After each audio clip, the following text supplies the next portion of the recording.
I'd like to ask the Minister for Health and Social Care when his department will have appropriate facilities available for the termination of pregnancies on the island. The Minister for Health and Social Care to reply. Thank you, Mr Deputy President, and can I thank the Honourable Member for the very timely question.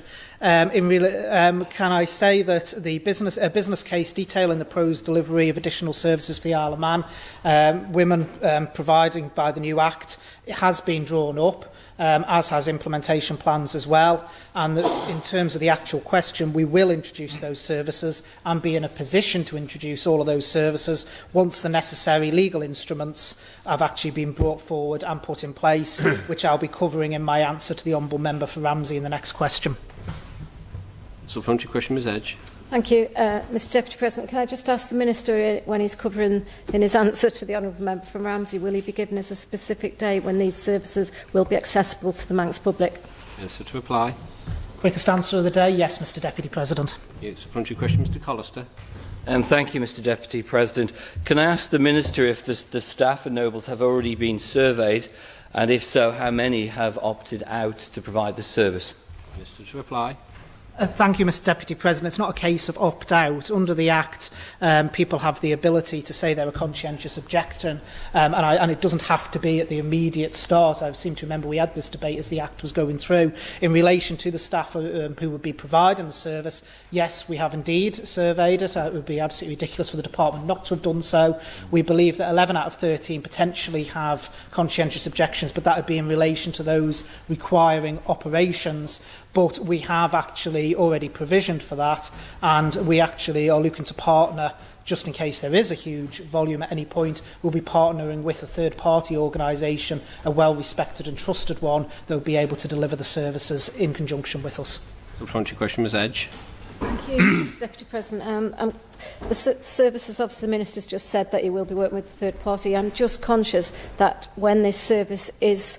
There's a date announced, which will be announced shortly, that all the services that honourable members in here felt were necessary for this Act will be available at that point.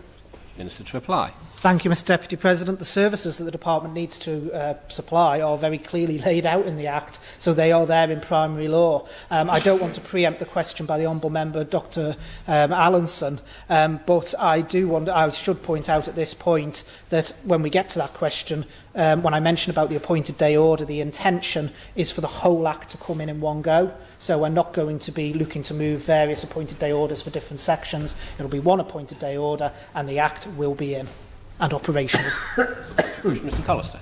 Thank you, Mr Deputy President. I thank the Minister for his honest answers this morning, because I think it's given a lot of clarity to people in this chamber and in this court and people outside. With regard to the delivery of service, and particularly actually having to source third-party support or help, whatever, can the Minister just clarify the delivery of those services will be on island? Minister. Thank you, Mr Deputy President. The whole point of this is for the delivery of services on Ireland. I'm not saying we actually will have to use the third-party providers, Mr Deputy President. We know from statistics in other jurisdictions that, and particularly with the changes that have quite rightly been brought in with this Act, women will be allowed to make the decision perhaps a lot earlier than they could in terms of travelling away. So what we expect is that the high volume, and again shown by figures in other jurisdictions, will be at the early end. It's very rare for a woman to make a decision, go through a pregnancy and then make the decision that they want an abortion towards the end. So we're expecting surgical intervention to be relatively low. Supplementary question, Ms August Hanson. Thank you, Mr Deputy President. I'd just like to ask, you mentioned about third-party providers. Would that mean that people may have to travel off-island should such a provision be needed? Minister to reply. Thank you, Mr Deputy President. Initially, there may be a couple of cases that would have to travel off Ireland, but we expect only those to be the most complicated cases. So, obviously, we are an island of 85,000.